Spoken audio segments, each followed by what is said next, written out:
تو عثمان بن عفان رضی اللہ تعالیٰ عنہ سے مروی ہے، وہ کہتے ہیں کہ میں نے رسول اللہ صلی اللہ علیہ وسلم کو دیکھا، آپ نے اسی طریقے سے وضو کیا جیسے میں نے تمہارے سامنے وضو کیا ہے۔ پھر اللہ کے نبی صلی اللہ علیہ وسلم نے بیان فرمایا، من توضأ نحو وضوئی ھذا، جس نے میرے اس وضو کی طرح وضو کیا، ثم صلی رکعتین، پھر 2 رکعت نماز پڑھی، لا یحدث فیہما نفسہ، اور اپنے آپ سے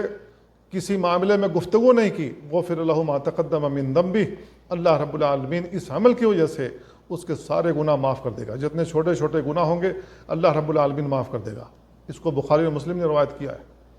میرے بھائی، اس حدیث کے اندر ایک نئی فضیلت یہ معلوم یہ ہوئی کہ جو شخص وضو کرے، وضو کرنے کے بعد جو آدمی اندر ہی اندر بات کرتا رہتا ہے کسی میٹر پر، کسی بھی معاملے میں انسان اپنے آپ سے گفتگو کرتا ہے،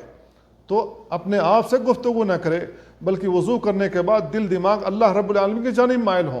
اور اللہ رب العالمین کے سامنے وہ کھڑا ہو جائے اور 2 رکعت نماز پڑھے، تو ایسی صورت میں اللہ رب العالمین اس کی سابقہ گناہ معاف کر دیتا ہے۔